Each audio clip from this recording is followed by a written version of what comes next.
Hello guys, welcome back to my channel. Guys, this is Manjeet and आज के video में हम लोग बात करने जा रहे हैं हमारे गायनोकोलॉजी के नेक्स्ट टॉपिक के साथ, जिसमें हम लोग आज बात करने वाले हैं मेनोपॉज के बारे में। जिसमें हम लोग देखेंगे कि मेनोपॉज क्या है, मेनोपॉज में डिफरेंट डिफरेंट स्टेट्स के बारे में देखेंगे। उसके बाद मेनोपॉज में होने वाले एनाटॉमिकल फिजियोलॉजिकल जो चेंजेस होते हैं उनकी बात करेंगे, और मैनेजमेंट ऑफ द मेनोपॉज, हर एक चीज के बारे में बात करेंगे जो कि हमें मेनोपॉज में पढ़ना होता है। चलिए स्टार्ट करते हैं। सबसे पहले हम लोग देखते हैं कि मेनोपॉज होता क्या है, उसके इंट्रोडक्शन की बात करते हैं। तो बोला गया the term menopause is derived from the Latin word meno and the pausia, where the meno means month and pausia means halt। मतलब क्या कि जो मेनोपॉज वर्ड है वो लैटिन वर्ड से डिराइव हुआ है, और यहाँ पे जो मेनो है इसका मतलब होता है मंथ, और पॉजिया का मतलब होता है हॉल्ट। मतलब कि मेनोपॉज हो गया हमारा, it is the end of the menstruation. मतलब कि जो मंथली हमारा आने वाला मेंस्ट्रुअल साइकिल है उसका पॉज होने की कंडीशन को हम लोग मेनोपॉज कहते हैं। तो मेनोपॉज बेसिकली हम लोग कैसे डिफाइन करेंगे, तो it is the end of the menstruation or the end of the menstruation is called as menopause। Definition की बात करें तो वहीं पे बोला गया कि it is the permanent cessation of the menstruation due to the loss of ovarian function. ठीक है, क्या बोला गया है, मेनोपॉज क्या होता है बेसिकली कि परमानेंट सिसेशन होता है किसका, मेंस्ट्रुएशन का, due to the loss of ovarian function. जो ओवरीज होते हैं वो उनका फंक्शन होना अच्छे से नहीं हो पाता, जिसके कारण क्या होता है कि जो मंथली बेसिस पे मेंस्ट्रुअल साइकिल्स आते हैं वो सीज हो जाते हैं। इस कंडीशन को हम लोग मेनोपॉज कहते हैं। और ये बोला गया कि ये एक बायोलॉजिकल मार्कर है जो कि बेसिकली क्या बताता है कि यहाँ पे रिप्रोडक्टिव सीनेसेंस हो गया। मतलब कि यहाँ पे अब जो फीमेल है वो रिप्रोडक्टिवली एक्टिव नहीं है, और एक डेफिनिट इवेंट है। मतलब कि एक बार मेनोपॉज हो गया फीमेल में तो वो वापस से वहाँ पे मेंस्ट्रुअल साइकिल स्टार्ट नहीं होता। जो एवरेज एज है मेनोपॉज की वो 50 टू 51 ईयर्स बताई गई, जबकि इंडियन फीमेल्स में या इंडियन वुमेन्स में ये जो एज होता है 47 टू 48 ईयर्स की मानी गई है।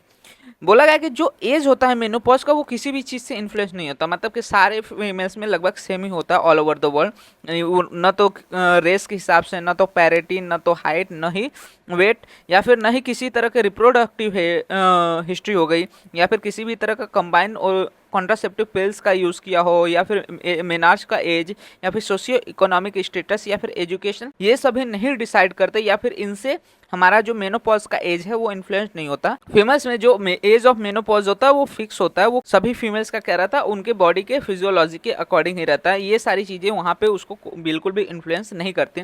लेकिन यहाँ पे आपको दो चीज़ याद रखनी है कि अगर कोई फीमेल है जो कि सिगरेट स्मोक कर रही है तो उसमें जो मेनोपॉज है वो 2 साल जल्दी आने के चांसेस हो सकते हैं। वहीं पे अगर फीमेल हाई एल्टीट्यूड पे रह रही है तो ऐसे कंडीशन में भी मेनोपॉज 2 साल जल्दी आ सकता है एज कम्पेयर टू जो कि हाई एल्टीट्यूड में नहीं रह रही।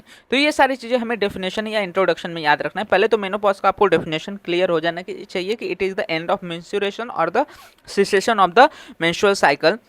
और नॉर्मल एज आपको क्लियर होना चाहिए। मेंस्ट्रुअल जो एज होती है, मेनोपॉज की जो एज होती है वो किसी भी चीज़ से इन्फ्लुएंस नहीं होती, लेकिन सिगरेट स्मोकर्स में 2 साल अर्लियर आ सकता है। वहीं पे हाई एल्टीट्यूड पे जो फीमेल है उनमें भी 2 साल अर्लियर मेनोपॉज की कंडीशन देखने को मिल सकती है। आगे हमें मेनोपॉज के अंदर ही एक टर्म देखने को मिलता है जिसको बोलते हैं क्लाइमेट्रिक। बेसिकली ये होता क्या है कि it is the period of transition from the reproductive to non reproductive life and begins several years before the menopause. ठीक है, बेसिकली जो क्लाइमेट्रिक नाम जो आता है वो कहीं पे भी 2 चीज़ के बीच में ट्रांजिशन के पीरियड को हम लोग क्लाइमेट्रिक कहते हैं। तो यहाँ पे जो रिप्रोडक्टिव लाइफ है, ठीक है, from the reproductive to non reproductive life में जाने के जो पीरियड को हम लोग क्या बोलते हैं, बेसिकली क्लाइमेट्रिक बोलते हैं। और ये कब स्टार्ट हो जाता है, मेनोपॉज, एग्जैक्ट मेनोपॉज स्टार्ट होने से कुछ समय पहले ही ये स्टार्ट हो जाता है। इसमें बेसिकली क्या बोला गया कि it is characterize by the evidence of decreasing ovarian activity. इस फेज में, मतलब कि क्लाइमेट्रिक फेज में या ट्रांजिशन पीरियड ऑफ फेज में हमें क्या क्या चीज़ें देखने को मिलेंगी, तो यहाँ पे जो ओवेरियन एक्टिविटीज़ है वो हमें डिक्रीज होते हुए देखने को मिलेंगे बायोलॉजिकली। ठीक है, by decreasing the fertility. Fertility मतलब क्या कि जो फीमेल है वो अब कंसीव नहीं कर पाते, जो कि हमें ये दिखाता है कि ओवेरियन एक्टिविटी कम हो रही है। वहीं पर अगर हमें क्लिनिकली बताना है कि ओवेरियन एक्टिविटी कम हो रही है कि नहीं, तो इसमें हमें जो मेंस्ट्रुअल साइकिल है उसमें अल्टरेशन देखने को मिलते हैं, और इसके अलावा भी बहुत सारे सिम्टम्स देखने को मिलते हैं। ठीक है, तो बेसिकली क्लाइमेट्रिक में क्या याद रखना है, it is the period of transition from the reproductive to the non reproductive life, and इसमें बेसिकली ओवेरियन एक्टिविटी डिक्रीज हो जाती है, जो कि बायोलॉजिकली हम लोग देख सकते हैं कि वहाँ पे फर्टिलिटी नहीं है, सही से फर्टिलिटी डिक्रीज हो रही है फीमेल में, और क्लिनिकली हम लोग देख सकते हैं कि मेंस्ट्रुअल साइकिल में चेंजेस हो रहे हैं। बोला गया कि जो मेनोपॉज है it is said to be premature if the follicle regression occurs before the age of 40 years. ठीक है, बेसिकली नॉर्मली हम लोग ने अभी क्या देखा कि जो मेनोपॉज का एज होता है 50 के आसपास रहता है, वहीं पे अगर 40 साल से पहले ही फीमेल में क्या हो गया, मेनोपॉज हो गया, तो उसको हम लोग प्री मैच्योर मेनोपॉज कह सकते हैं। इसके बाद एक और टर्म आता है दैट इज पेरीमेनोपॉज। पेरीमेनोपॉज और जो क्लाइमेट्रिक वर्ड है एक दूसरे के सामान्य ही लगते हैं, सिनोनिम जैसे ही लगते हैं। बोला गया कि recently a distinction is made between the decline in the reproductive और the gametogenic function and decrease in the ovarian function. ठीक है, यहाँ पे क्या बोला गया है कि जो रिप्रोडक्टिव फंक्शंस है उसके डिक्लाइन होने के या फिर ओवेरियन फंक्शन डिक्लाइन होने के जो पीरियड होता है उसको हम लोग पेरीमेनोपॉज के अंदर कंसिडर करते हैं। और इस फेज में हमें क्या देखने को मिलता है, a rise in the serum FSH देखने को मिलता है। ये बेसिकली क्यों होता है, क्योंकि जो ओवेरियन है, ओवरीज जो होती है वो एफएसएच को वहां पे सेंसिटिविटी शो नहीं करती, जिसके वजह से वहां पे एफएसएच ज्यादा रिलीज होता है, इसलिए rise in the serum FSH हमें देखने को मिलता है। और एक और टर्म हमें देखने को मिलता है that is post menopause. Post menopause को अब बोलेंगे हम लोग कि एक बार मेनोपॉज हो गया उसके एक साल बाद, ठीक है, it is the used for the period starting from 1 year after the last menses. मतलब कि मेनोपॉज के एक साल बाद अगर फीमेल है तो उसको ही हम लोग पोस्ट मेनोपॉज कहेंगे। जब तक मेनोपॉज हुआ है उससे एक साल के अंदर वाली कंडीशन को हम लोग पेरी मेनोपॉज ही रखेंगे। ठीक है, तो ये सारे टर्म्स आपको क्लियर होने चाहिए। सबसे पहले तो मेनोपॉज आपको डेफिनेशन तो ऑफकोर्स क्लियर हो गया होगा कि मेनोपॉज क्या होता है, it is the cessation of the menstrual cycle और द मेंस्ट्रुएशन। उसके बाद क्लाइमेट्रिक आपको क्लियर हो गया होगा कि ये पीरियड ऑफ ट्रांजिशन है from the reproductive to the non reproductive, जिसमें हम लोग को ओवेरियन जो एक्टिविटी डिक्रीज देखने को मिलती है। पेरीमेनोपॉज को हम लोग क्लाइमेट्रिक से थोड़ा सिनोनिम्स में ले सकते हैं। वहीं पे पोस्ट मेनोपॉज क्या होगा कि मेनोपॉज होने के बाद एक साल के बाद हम लोग उसको पोस्ट मेनोपॉज कहते हैं। अभी मेनोपॉज के समय क्या क्या पैटर्न्स देखने को मिल सकते हैं हमें मेंस्ट्रुअल साइकिल में, तो बेसिकली बोला गया है कि menstrual pattern that can be considered as normal are as follows. सबसे पहले क्या चेंजेस रहेंगे कि जो साइकिल्स रहेंगे, ठीक है, जो मेंस्ट्रुअल साइकिल रहेंगे वो शॉर्ट हो सकते हैं, साथ ही साथ जो ब्लीडिंग है वो ड्यूरेशन में भी कम हो सकता है और क्वांटिटी में भी कम हो सकता है। मतलब कि जो हमारा साइकिल का पीरियड है, जैसे कि मान के चलो साइकिल हमारा कितने दिन का रहता है, 21 से 28 दिन के बीच का रहता है, तो वो साइकिल का जो टाइम पीरियड है वो शॉर्ट होके कितने दिन का हो गया, सिर्फ 20 दिन का, उससे 21 दिन से कम का हो गया। और साथ ही साथ जो ब्लीडिंग है नॉर्मली 30 to 80 ml होता है, उससे भी कम हो रहा है। और क्वांटिटी जो ड्यूरेशन है, ठीक है, ड्यूरेशन कितना 7 दिन का होता है, 5 से 7 दिन का, 3 से 7 दिन का, वो 3 से कम दिन तक ब्लीडिंग हो रही है, तो इन सभी को हम लोग बोल सकते हैं कि पेरीमेनोपॉजल कंडीशन में जा रही है फीमेल। वहीं पे दूसरी कंडीशन और फीमेल में क्या देखने को मिल सकती है कि साइकिल छोटे होने की जगह पे लॉन्गर हो गई, लेकिन जो क्वांटिटी रहेगी ब्लीडिंग की ऑफकोर्स वो यहाँ पे डिक्रीज ही करती रहती है। रेयरली हमें कभी कभी देखने को मिलता है कि जो साइकिल है नॉर्मल है और सडनली क्या हो गए, स्टॉप हो गए। मोस्ट ऑफ द टाइम पे क्या होता है कि साइकिल में चेंजेस देखने को मिलते हैं, ब्लीडिंग में चेंजेस देखने को मिलते हैं। बहुत रेयरली हमें ऐसा देखने को मिलता है कि साइकिल एकदम नॉर्मल थी और सडनली क्या हो गए, स्टॉप हो गई। ठीक है, तो ये सारे हमें पैटर्न्स देखने को मिलते हैं ड्यूरिंग द मेनोपॉजल ट्रांजिशन। इसके अलावा क्या बोला गया कि only when no menstruation has occurred for 1 year the women table as having attend menopause. ठीक है, अगर एक साल तक लगातार क्या हुआ वहाँ पे बीच में कोई भी मेंस्ट्रुअल या फिर ब्लीडिंग नहीं हुई, तभी हम लोग उस फीमेल को बोलेंगे कि उसने मेनोपॉज अटेन कर ली है। ठीक है, तो ये सारी चीज़ें हमें देखने को मिलते हैं। अब हम लोग बात करते हैं बेसिकली कि एनाटॉमिकल और फिजियोलॉजिकल कौन कौन से चेंजेस हमें होते हैं ड्यूरिंग द मेनोपॉज। तो बोला गया कि मेनोपॉज होता क्या है, हम लोग ने अभी देख लिया कि परमानेंट सीजेशन होता है मेंस्ट्रुएशन का, जो कि क्यों होता है, क्योंकि यहाँ पे जो ओवेरियन फॉलिकल एक्टिविटी होती है उसमें लॉस देखने को मिलता है। और इसको हम लोग कब तक देखते हैं, कैसे चेक करते हैं, तो diagnose retrospectively after 12 consequent month of amenorrhoea without any pathological cause. मतलब कि कोई भी उसको डिजीज नहीं है, ठीक है, किसी भी तरह का फीमेल को डिजीज नहीं है, फिर भी 12 महीने तक लगातार उसमें अमेनोरिया की कंडीशन है, मतलब 12 महीने तक कंप्लीटली मेंसेस नहीं आए, ऐसे कंडीशन में हम लोग उसको क्या बोलेंगे कि वहाँ पे मेनोपॉज उसने अटेन कर लिया है। बेसिकली हम लोग ने उसका एज भी देख लिया कि नॉर्मली कितना होता है, जो इंडियन फीमेल होते हैं वो 47 से 48 के एज के आसपास देखने को मिलते हैं। एवरेज जो एज होता है वो 50 to 51 ईयर्स के आसपास होता है। इसके अलावा कौन कौन से चेंजेस होते हैं ड्यूरिंग द मेनोपॉज, तो बोला गया है कि the fundamental event is the ovarian follicular depletion. ठीक है, बेसिकली यहाँ पे सबसे मेन चीज क्या होता है ड्यूरिंग द मेनोपॉज की जो ओवरीज के फंक्शंस होते हैं, ओवेरियन फॉलिकुलर के फंक्शन होते हैं, उसमें डिप्लेशन होता है। ओवरी में जो फॉलिकल्स होते हैं वो डिप्लेट होते हैं, जिसकी वजह से यहाँ पे एस्ट्रोजन कम हो जाता है, प्रोजेस्टेरॉन कम हो जाता है और इनहिबिन के लेवल्स कम होते हैं। अब एस्ट्रोजन प्रोजेस्टेरॉन कम होने की वजह से वो निगेटिव फीडबैक नहीं प्रोवाइड कर पाते हमारे पिट्यूटरी और हाइपोथैलेमस को, जिसकी वजह से यहाँ पे एफएसएच और एलएच का लेवल हमें बढ़ते हुए देखने को मिलता है। तो पहले हार्मोनल चेंजेस में क्या याद रखना है, क्या क्या कम हो रहा है हमारा, कि हमारा एस्ट्रोजन भी कम हो रहा है, प्रोजेस्टेरॉन भी कम हो रहा है, इनहिबिन भी कम हो रहा है, लेकिन उसके कंडीशन में यहाँ पे फॉलिकुलर स्टिमुलेटिंग हार्मोन और ल्यूटिनाइजिंग हार्मोन का लेवल बढ़ जा रहा है। बोला क्या गया है कि FSH rise more than LH and is considered the most sensitive hormonal marker of menopause. ठीक है, FSH का लेवल LH के कंपैरिजन में ज़्यादा बढ़ता है और यही बेसिकली हमें सजेस्ट करता है, जब सीरम FSH का लेवल हम लोग चेक करते हैं तो यही हमें सजेस्ट करता है कि फीमेल जो है उसको मेनोपॉज हो गया है। ठीक है, तो ये हो गया हार्मोनल चेंजेस के बारे में। तो पहले तो आपको मेनोपॉज का डेफिनेशन क्लियर होना चाहिए, फिर उसके बाद हार्मोनल चेंजेस में आपको क्लियर होना चाहिए प्रोजेस्टेरॉन एस्ट्रोजन का लेवल कम हो रहा है, FSH LH का लेवल बढ़ रहा है। एनाटॉमिकल चेंजेस कौन कौन से होते हैं, तो एनाटॉमिकल चेंजेस में सबसे पहले हम लोग बात करते हैं ओवरीज के बारे में। ठीक है, तो ओवरीज में क्या बोला गया है कि चेंजेस क्या क्या रहेगा, तो ओवरीज बिकम स्मॉलर एंड संकर, क्योंकि वहां पे जो ओवेरियन फॉलिकल्स है वो डिप्लेट हो रहे हैं, उनका डीजनरेशन हो रहा है, तो यहाँ पे ओवरीज जो होंगे स्मॉल होते जाएंगे, श्रंकन हो जाएंगे। जो वेट होता है नॉर्मली ओवरी का कितना होता है, 10 ग्राम के आसपास होता है, वो डिक्रीज होकर हो जाएगा सिर्फ 2 to 4 ग्राम। साथ ही साथ उसमें जो फॉलिकल्स रहेंगे वो डिसअपियर हो जाएंगे। ओवेरियन जो स्ट्रोमा रहेगा वो फाइब्रोटिक हो जाता है और सरफेस जो होता है वो रिंकल एंड स्कार देखने को मिलता है। ठीक है, क्या क्या याद रखने का, ये सारी चीजें आपको याद रखनी है, क्या क्या चेंजेस वहां पे देखने को मिलता है। तो एनाटॉमिकल चेंजेस में हम हर एक रिप्रोडक्टिव पार्ट की बात करेंगे। तो सबसे पहले ओवरिस का तो क्या देखा कि ओवरिस का साइज छोटा हो जाता है, ओवरिस में जो वेट होता है वो कम हो जाता है, उसमें जो फॉलिकल्स होते हैं वो डिसअपियर हो जाता है।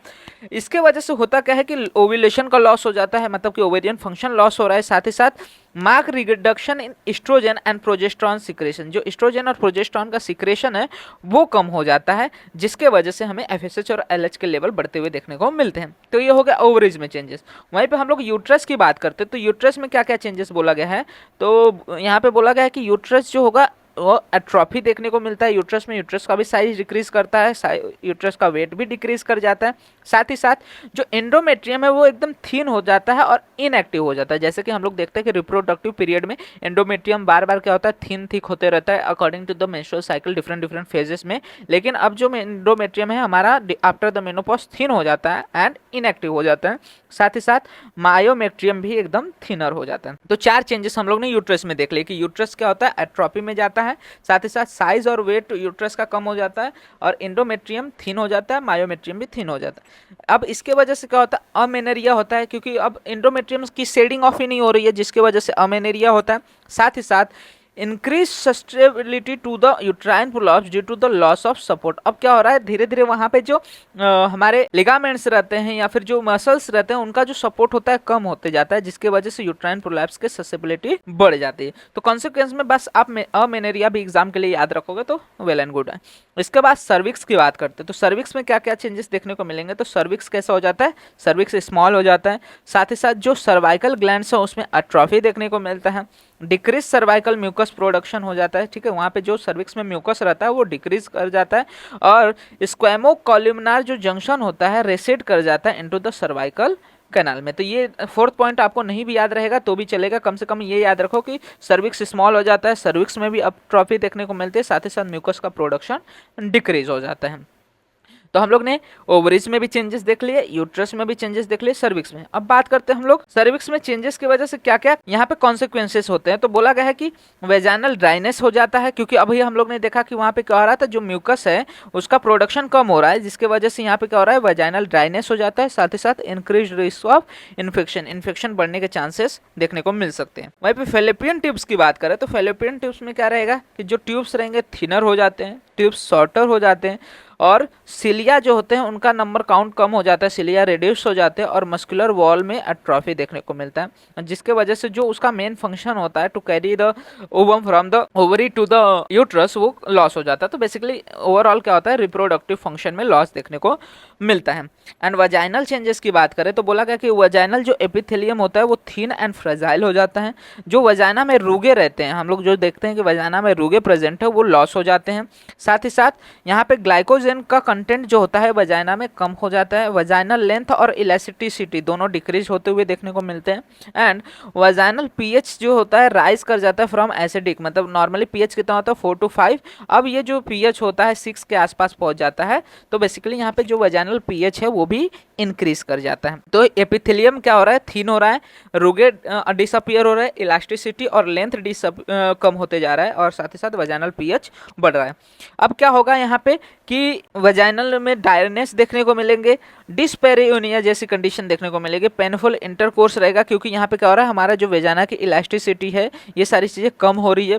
साथ ही साथ बर्निंग सेंसेशन फील हो सकता है, क्योंकि वहाँ पे क्या हो रहा है कि ड्राइनेस आ रहा है, साथ ही साथ वजाइनल इन्फेक्शन के चांसेस भी बढ़ सकते हैं, क्योंकि जो वजाइना का एसिडिक मीडियम था वो कम हो रहा है, जिसकी वजह से बैक्टीरियल जो कॉलोनी फॉर्मेशन है वो वहाँ पे बढ़ सकता है, जिसकी वजह से बैक्टीरियल इन्फेक्शन के या वजाइनल इन्फेक्शन के चांसेस इंक्रीज हो जाते हैं। वल्वा में क्या चेंजेस आएंगे, तो वल्वा में बेसिकली बोला गया कि जो लेबिया मेजोरा है और लेबिया माइनरा है दोनों की एट्रोपी देखने को मिलती है।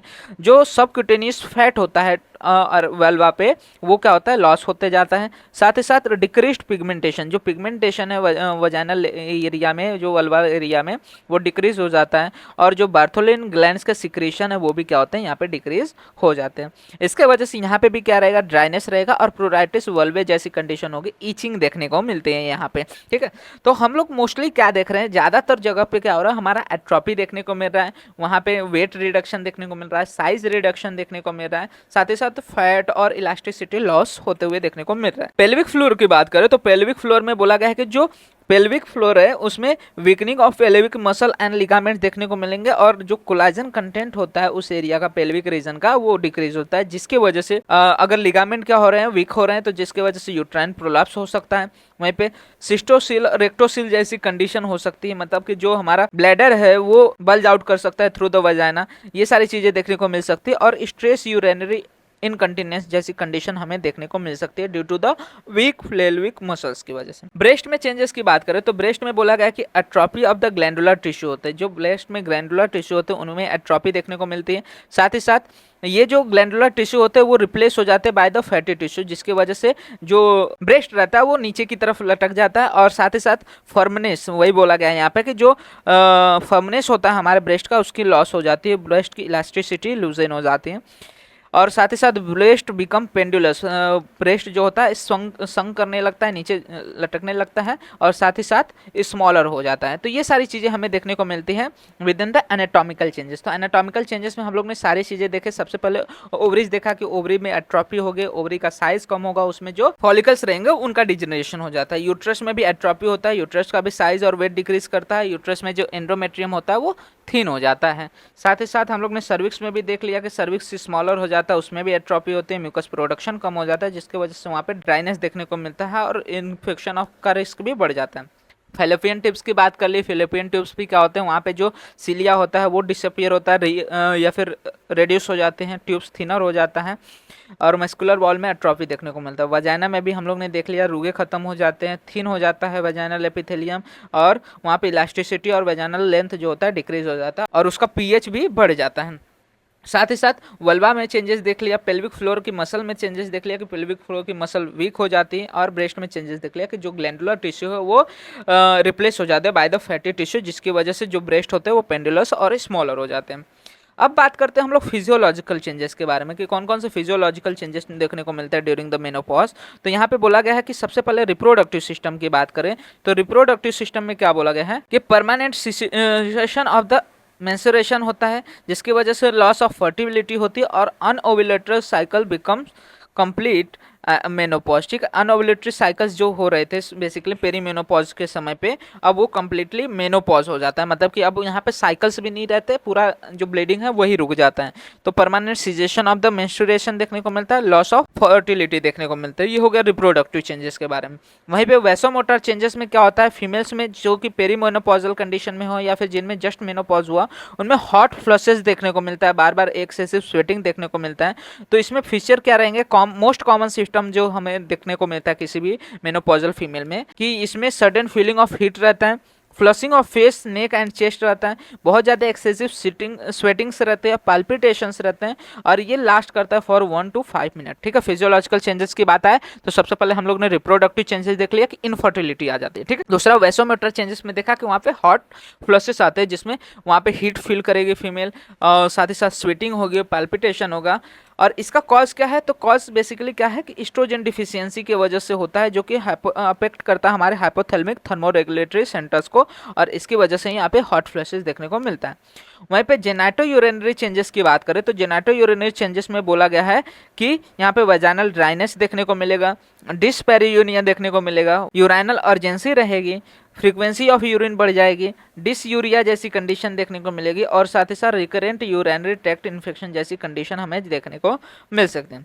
स्केलेटल चेंजेस की बात करें तो हमें फीमेल में मोस्ट कॉमनली देखने को मिलता है कि एस्ट्रोजन जो होता है हमारा क्या करता है, बोन रीअब्जॉर्प्शन को इनहिबिट कर देता है। ठीक है, अब यहाँ पे होता क्या है बेसिकली कि डिक्रीज्ड एस्ट्रोजन होने की वजह से यहाँ पे जो इलास्टिक ऑस्टियोक्लास्टिक एक्टिविटी रहती है वो इंक्रीज हो जाती है, मतलब कि बोन का डिजेनरेशन ज़्यादा होता है, साथ ही साथ रैपिड बोन लॉस होता है, और मिनरल जो बोन मिनरल डेंसिटी होती है बहुत तेज़ी से कम हो जाते हैं, जिसके वजह से वर्टेब्रल फ्रैक्चर, हिप फ्रैक्चर और रिस्ट फ्रैक्चर जैसे कंडीशन फीमेल्स में ज़्यादा देखने को मिलते हैं। तो जो मेनोपॉजल फीमेल्स रहती हैं उनमें एस्ट्रोजन का लेवल कम होने की वजह से जो बोन डेंसिटी है वो कम होती है, और इसके वजह से डिफरेंट फ्रैक्चर्स होने के चांसेस उनमें बढ़ जाते हैं।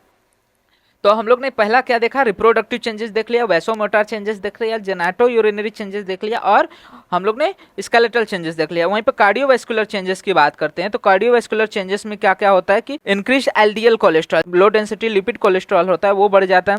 वहीं पे हाई डेंसिटी लिपिड का लेवल कम होने लगता है, साथ ही साथ ट्राइग्लिसराइड का लेवल बढ़ जाता है, और एंडोथेलियल डिस्फंक्शन होता है, जिसकी वजह से फीमेल जो रहेगी उसमें हाइपरटेंशन हो सकता है, कोरोनरी आर्टरी डिजीज हो सकता है, क्योंकि यहाँ पे क्या हो रहा है, एलडीएल लेवल बढ़ रहा है, जिसकी वजह से एथेरोस्क्लेरोसिस हो सकता है, जिसकी वजह से कोरोनरी आर्टरी डिजीज जैसी कंडीशन बढ़ सकती है, और रिस्क ऑफ स्ट्रोक बढ़ जाता है। वहीं पे स्किन में क्या चेंजेस देखने को मिलते हैं, हेयर में तो बोला गया कि थिनिंग ऑफ स्किन होता है, जो हम लोग ने देखा कि कोलेजन बहुत ज़्यादा डिक्रीज करता है in case of the menopause, तो जिसकी वजह से डिक्रीज कोलेजन के देखने को मिलता है।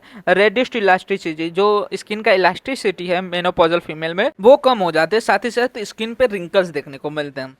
वहीं पे हेयर की बात करें तो हेयर में क्या क्या होता है कि हेयर की थिनिंग देखने को मिलते हैं, साथ ही साथ जो फेशियल हेयर है वो कभी सम वुमेन्स में देखने को मिल सकता है बढ़ते हुए, और नेल्स जो होते हैं वो ब्रिटल हो जाते हैं। ये हो गया फिजियोलॉजिकल चेंजेस के बारे में। तो फिजियोलॉजिकल में ये 6 पॉइंट आपको क्लियर होना चाहिए कि एक रिप्रोडक्टिव सिस्टम में इनफर्टिलिटी आ जाती है, वहीं पे दूसरा हम लोग ने देखा वैसोमेट्रिक चेंजेस में हॉट फ्लैशेस आना चालू होते हैं जो कि मोस्ट कॉमन सिम्टम्स है हमारा मेनोपॉज में। वहीं पे जेनेटो यूरिनरी चेंजेस में फ्रीक्वेंसी बढ़ जाती है, वजानल ड्राइनेस हो जाता है, डिसयूरिया डिस्पेरियोनिया देखने को मिलता है। स्केलेटल चेंजेस में ऑस्टियोपोरोसिस होने की वजह से बेसिकली यहाँ पे बोन डेंसिटी कम होने की वजह से फ्रैक्चर्स के रिस्क बढ़ जाते हैं। कार्डियोवैस्कुलर में एथेरोस्क्लेरोसिस, एलडीएल का लेवल बढ़ता है, एचडीएल का लेवल कम होने की वजह से कोरोनरी आर्टरी डिजीज के चांसेस बढ़ जाते हैं, और स्किन में हमें जो नॉर्मली हम लोग फीमेल्स में देखते हैं कि इलास्टिसिटी कम हो जाती है, जो हेयर है उसमें थिनिंग देखने को मिलती है, और नेल्स ब्रिटल हो जाते हैं। वहीं पे फिजियोलॉजिकल एंड न्यूरोलॉजिकल चेंजेस की बात करें तो ऑफकोर्स जो मेनोपॉजल वुमेन रहते हैं उसमें मूड स्विंग्स देखने को मिलते हैं, इरिटेबिलिटी बहुत ज़्यादा होती है, फीमेल में एंजाइटी देखने को मिलती है, और डिप्रेशन देखने को मिलता है, क्योंकि इस समय पे क्या होता है हार्मोनल चेंजेस बहुत ज़्यादा हो रहे होते हैं। साथ ही साथ फीमेल में पुअर कॉन्सेंट्रेशन रहता है, मेमोरी में डिस्टर्बेंस देखने को मिलता है, और स्लीप डिसऑर्डर्स देखने को मिल सकते हैं, मतलब कि उनको नींद नहीं लगती है, सारी चीज़ें भूलते रहते हैं, सही से चीज़ें याद नहीं आती, बार बार गुस्सा आता है, बार बार डर लगता है, या फिर डिप्रेशन में जाती है फीमेल उनको। तो ये सारी चीज़ें वहाँ पे न्यूरोलॉजिकल चेंजेस देखने को मिलते हैं, साइकोलॉजिकल चेंजेस देखने को मिलते हैं। इसका मेन कॉज क्या है, तो यहाँ पे हार्मोनल फ्लक्चुएशन बहुत ज़्यादा रहता है, और एस्ट्रोजन डिफिशियंसी जो है वो one of the main causes है ये सारी चीज़ों का। वहीं पे सेक्सुअल चेंजेस में हम लोग ने वही देखा कि यहाँ पे क्या होता है सेक्सुअल चेंजेस में कि लिबिडो रेड्यूस हो जाता है, ठीक है, एंड्रोजन का लेवल कम होने की वजह से, ठीक है, एंड्रोजन का लेवल कम होने की वजह से जो लिबिडो है वो कम होने लगता है इनमें। साथ ही साथ वेजाइनल ड्राइनेस होता है, डिस्पेरियोनिया होता है, और रेडियो सेक्सुअल सेटिस्फैक्शन देखने को मिल सकता है। इसका भी मेन कॉजेस क्या है कि estrogen deficiency and the psychological factor. वहीं पे मेटाबॉलिक चेंजेस की बात करें तो मेटाबॉलिक चेंजेस में हमें क्या देखने को मिलेगा मेनोपॉजल फीमेल में कि उनमें बॉडी फैट का लेवल बढ़ने लगता है, सेंट्रल ओबेसिटी बढ़ जाती है, बेली फैट जो रहता है वो बढ़ने लगता है, इंसुलिन की रेजिस्टेंस बढ़ जाता है जिसके वजह से फीमेल में डायबिटीज जनरेट हो सकते हैं, वेट गेन बहुत तेजी से होता है इनमें, साथ ही साथ इनमें मेटाबॉलिक सिंड्रोम हो सकता है या फिर टाइप 2 डायबिटीज़ का रिस्क जो है वो इंक्रीज हो सकता है। तो ये सारी चीज़ें हमें देखने को मिल सकती है फिजियोलॉजिकल चेंजेस में इन द मेनोपॉजल वुमेन। तो ठीक है, ये सारी चीज़ें आपको क्लियर होनी चाहिए कि क्या क्या चेंजेस हो रहे हैं। एनाटॉमिकल चेंजेस की बात कर ली, फिजियोलॉजिकल चेंजेस की बात कर ली, अब हम लोग बेसिकली बात करेंगे इसको कैसे मैनेज किया जाता है। तो मैनेजमेंट ऑफ मेनोपॉज की बात करेंगे, तो बोला गया management of menopause aims to relieve menopausal symptoms, prevent long-term complication of the estrogen deficiency and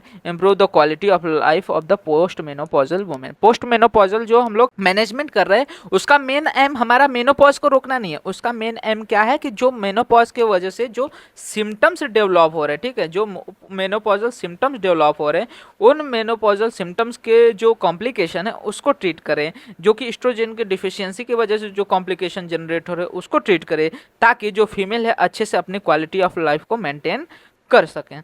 main क्या ऑब्जेक्टिव है हमारे मैनेजमेंट का, तो सबसे पहले जो जो सिम्टम्स आ रहे हैं उसको ठीक करना। जैसे कि हम लोग ने देखा वैसोमेटा सिम्टम्स में नाइट स्वेट्स होते हैं, हॉट फ्लशेस होते हैं, तो इसको ट्रीट करना जरूरी हो जाता है। और इसके अलावा जो साइकोलॉजिकल सिम्टम्स देखे कि फीमेल में एंजाइटी रहता है, डिप्रेशन रहता है, उनके लिए कंसल्टेशन प्रोवाइड करना जरूरी हो जाता है। ऑस्टियोपोरोसिस की वजह से वहाँ पे फ्रैक्चर के चांसेस बढ़ते, तो उसके लिए हम लोग क्या कर सकते हैं, डिफरेंट सप्लीमेंटेशन प्रोवाइड कर सकते हैं। साथ ही साथ कार्डियोवैस्कुलर जो कॉम्प्लिकेशन हो रहे हैं या फिर यूरानोजेनाइटल जो एट्रोफी हो रही है या फिर जो सेक्सुअल हेल्थ या क्वालिटी ऑफ लाइफ पे जो जो इफेक्ट पड़ रहा है हमारा मेनोपॉज का, उनको मैनेज करना ही हमारा मेन ऑब्जेक्टिव होता है टोटल मेनोपॉज के मैनेजमेंट का।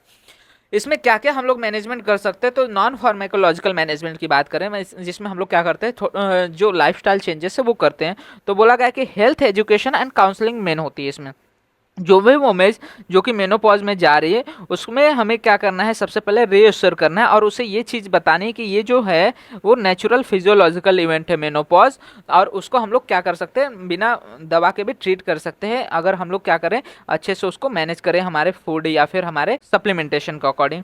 बोला गया कि explain the expected changes and the symptoms, female को बताना है कि क्या क्या चीज़ें मेनोपॉज में हो सकती है, क्योंकि अचानक से ये सारे चेंजेस फीमेल में होगी तो वो एंजाइटी में, डिप्रेशन में जा सकते, इसलिए फीमेल को हर एक चीज़ बताना कि क्या क्या चेंजेस हो सकते हैं और उसको कैसे हम लोग मैनेज कर सकते हैं। साथ ही साथ इमोशनल सपोर्ट प्रोवाइड करना है, साइकोलॉजिकल सपोर्ट प्रोवाइड करना है, ताकि फीमेल ज़्यादा एंजाइटी या डिप्रेशन में न जाए। तो सबसे मेन चीज़ क्या आता है हमारा नॉन फार्मेकोलॉजिकल में, that is health education and counselling की। ये जो सारी चीज़ें हो रही है वो नॉर्मल है, फिजियोलॉजिकल है, इसमें कोई भी टेंशन लेने की ज़रूरत नहीं है। दूसरी चीज़ इसमें आता है that is lifestyle modification. Lifestyle modification में सबसे मेन तो हमारा क्या आ जाता है, डाइट। डाइट ही हमारा मेन रहता है। डाइट में हमारा जो मेन डाइट है उसमें क्या रहना चाहिए, कैल्शियम होना चाहिए। कैल्शियम का भी बेसिकली बोला गया कि 12 से 1500 मिलीग्राम जो होना चाहिए पर डे होना चाहिए हमारा डाइट में कैल्शियम का लेवल।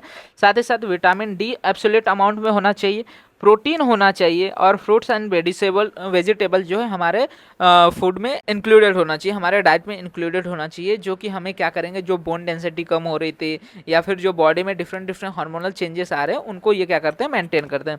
इससे होता क्या है बेसिकली कि ये हमारे बॉडी में जो एक्सेस शुगर है उसको कम करेंगे, साथ ही साथ सैचुरेटेड फैट्स को कम करेंगे, कैफीन लेवल को कम करना है और अल्कोहल्स को कम करना है। मेन क्या करना है कि जो शुगर खा रहे हैं उनको कम करें, सैचुरेटेड फैट्स जो जो ले रहे हैं उन सबको कम करना है। ये सभी क्या करते हैं, हमारे बॉडी पे इल इफेक्ट करते हैं, हमारे बॉडी में जो एलडीएल का लेवल होता है उसको बढ़ाते हैं। तो उसको कम करने के लिए हम लोग क्या कर सकते हैं, बेसिकली इनको रिड्यूस कर सकते हैं। इसके अलावा डाइट तो हो गया, डाइट के बाद तीसरी चीज़ हमारे पास क्या आता है, एक्सरसाइज। रेगुलर बेसिस पे क्या बोला गया कि एरोबिक कोई ना कोई एक्सरसाइज करते रहना है, साथ ही साथ वॉकिंग करना है, स्विमिंग करना है, साइकिलिंग करना है और वेट वियरिंग एक्सरसाइज करना है, जिससे पेल्विक फ्लोर जो मसल्स हैं उनको हम लोग क्या कर सके, स्ट्रेंथन कर सके। इससे क्या होता है फ़ायदा कि ये हमारे बोन की डेंसिटी को मेंटेन करता है, हमारे बॉडी में जो ओबेसिटी है उसको बढ़ाने से रोकता है, रिड्यूस करता है अगर ओबेसिटी है तो, साथ ही साथ कार्डियोवैस्कुलर हेल्थ को अच्छा करके रखता है और साथ ही साथ मूड को इम्प्रूव करता है। ठीक है, जो भी हमारा साइकोलॉजिकल डिप्रेशन है, क्योंकि हम दूसरे एक्टिविटीज़ करिकुलम में इन्वॉल्व होंगे तो हमारा जो डिप्रेशन है, एंजाइटी है वो लूज होता है, तो इम्प्रूव करता है मूड को। अगर फीमेल क्या कर रही है, स्मोकिंग कर रही है, तो स्मोकिंग को सीज करना है, मतलब स्मोकिंग रोकना है, क्योंकि स्मोकिंग से क्या होता है, बोन लॉस जल्दी होता है और साथ ही साथ स्मोकिंग से कार्डियोवैस्कुलर डिजीज होने के भी चांसेस बढ़ जाते हैं। इसके अलावा अगर स्ट्रेस है तो स्ट्रेस को कम करने के लिए योगा, मेडिटेशन, रिलैक्सेशन टेक्निक्स या फिर एडिक्वेट स्लीप लेने के लिए फीमेल को बोलना है। ये सारी चीज़ें हमारी हो गई नॉन फार्माकोलॉजिकल मेजर्स में। तो नॉन फार्माकोलॉजिकल मेजर्स हमारा 4 तरह से रहता है। सबसे पहले क्या करना है कि फीमेल को एश्योरेंस प्रोवाइड करना है, काउंसलिंग करनी है उसकी। उसके बाद लाइफस्टाइल मॉडिफिकेशन में हम लोग डाइट देखेंगे और एक्सरसाइज देखेंगे और फिर स्ट्रेस रिडक्शन करेंगे। वहीं पे मेडिकल मैनेजमेंट में हम लोग बेसिकली डिफरेंट जो सिम्टम्स आ रहे हैं उसके बेसिस पे हम लोग क्या करेंगे, मेडिकल मैनेजमेंट करेंगे। जैसे कि सबसे पहले वैसोमोटार सिम्टम्स है, तो वैसोमोटार सिम्टम्स को ठीक करने के लिए हम लोग क्या करेंगे, हार्मोनल थेरेपी प्रोवाइड करेंगे।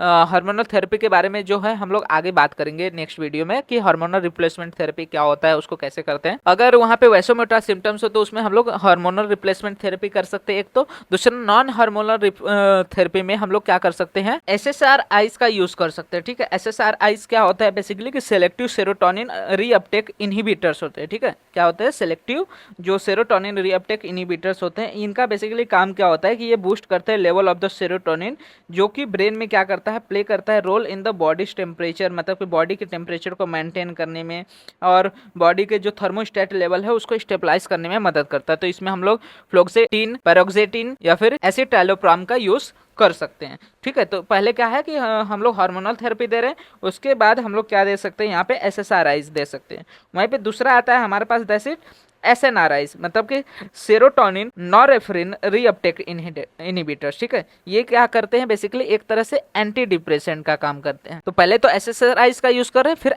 SNRIs का। तो ये क्या कर रहे हैं, एक तरह से एंटी डिप्रेसेंट होता है जिसमें हम लोग क्लोनिडिन, गाबापेंटिन, वेंलाफेक्सिन जैसे ड्रग्स का यूज कर सकते हैं। ठीक है, तो सबसे पहले हमारा सिम्टम्स के अकॉर्डिंग हमारा क्या हो रहा है, मैनेजमेंट रन कर रहा है। तो अगर हॉट फ्लैशेस है या फिर वैसोमोटार सिम्टम्स है तो ऐसे में हम लोग हार्मोनल थेरेपी दे सकते हैं या फिर SSRIs या फिर SNRIs का यूज वहाँ पे हम लोग कर सकते हैं। SSRIs क्या करेंगे वहाँ पे बेसिकली कि जो हमारा थर्मो रेगुलेशन है उसको मेंटेन करते हैं। वहीं पे SNRIs क्या करेंगे, हमारा as a antidepressant act करेंगे। वहीं पे अगर यूराइनोजेनिटल सिम्टम्स है, ठीक है, यूराइनोजेनिटल सिम्टम्स है तो ऐसे में मतलब कि वेजाइनल ड्राइनेस हो रहा है या फिर डिस्पेरियूनिया है, तो ऐसे कंडीशन में हम लोग क्या करते हैं, वेजाइनल एस्ट्रोजन थेरेपी का यूज़ करते हैं, जिसमें हम लोग एस्ट्रोजन क्रीम, वेजाइनल टैबलेट्स या फिर वेजाइनल रिंग्स का यूज़ करते हैं, या फिर लुब्रिकेंट्स या फिर मॉइस्चराइजर का यूज़ कर सकते हैं, जिसमें वाटर बेस्ड लुब्रिकेंट्स या फिर वेजाइनल मॉइस्चराइजर्स का यूज़ कर सकते हैं, जो कि हमारे वेजाइनल ड्राइनेस को कम करेंगे, डिस्पेरियोनिया को कम करेंगे, साथ ही साथ यूराइनल जो सिम्टम्स हैं उसको इम्प्रूव करेंगे। वहीं पे अगर ऑस्टियोपोरोसिस हो रहा है फीमेल में तो उसके लिए हम लोग क्या कर सकते हैं, कैल्शियम सप्लीमेंटेशन ले सकते हैं डेली बेसिस पे, डिपेंडिंग अपॉन फूड में ले सकते हैं या फिर हम लोग बाहर से सप्लीमेंटेशन ले सकते हैं। वहीं पे विटामिन डी यूज़ कर सकते हैं 600 to 800 जो इंटरनेशनल यूनिट पर डे के बेसिस पे ले सकते हैं। इसके अलावा बाइस्फॉस्फोनेट यूज़ कर सकते हैं, जिसमें हम लोग एलेंड्रोनेट, राइजेड्रोनेट जैसे ड्रग्स का यूज़ करते हैं। वहीं पे बोला गया सेलेक्टिव एस्ट्रोजन रिसेप्टर्स मॉड्यूलर्स का यूज़ कर सकते हैं, जिसको SERMs बोलते हैं, जिसमें रेलेक्सीफेन का यूज़ हम लोग करते हैं, और वेट बियरिंग एक्सरसाइज हम लोग को करने के लिए बोला गया। ठीक है, ऑस्टियोपोरोसिस है तो मोस्टली ये सारी चीज़ें तो आपको याद नहीं आएंगी। ऑस्टियोपोरोसिस को प्रिवेंट करने के लिए बेसिकली क्या याद रखने का, कैल्शियम सप्लीमेंटेशन और विटामिन डी का यूज़ हम लोग करते हैं। वहीं पे अगर कार्डियोवैस्कुलर रिस्क को कम करना है तो ऐसे में हमें क्या करना है, हाइपरटेंशन को कंट्रोल करना है, डायबिटीज़ को मैनेज करना है, हेल्दी वेट मेंटेन करना है। ज़्यादा ओबेस पेशेंट में ज़्यादा चांसेस होते हैं कार्डियोवैस्कुलर रिस्क के, और रेगुलर एक्सरसाइज करना है, लिपिड कंट्रोल करना है, जो फैटी एसिड्स है या फिर सेचुरेटेड फैट्स है उसको डाइट में कम करना है, और स्मोकिंग अगर कर रहे हैं तो उसको रोकना है। तो ये सारी चीज़ें हमें देखने को मिलती है with in the management of the menopause. ठीक है, तो मैनेजमेंट ऑफ मेनोपॉज में हमारा जो पूरा मैनेजमेंट है वो किसके अकॉर्डिंग है, हमारे सिम्टम्स के अकॉर्डिंग, कि जो सिम्टम्स हो रहे हैं उसके बेसिस पे हम लोग क्या कर रहे हैं, उसको मैनेज कर रहे हैं। नॉर्मली हमारा जो मैनेजमेंट होता है नॉन फार्माकोलॉजिकल जाता है, जिसमें हम लोग क्या करते हैं, डाइट को मेंटेन करते हैं, कंसल्टेशन प्रोवाइड करते हैं और स्ट्रेस रिडक्शन करते हैं।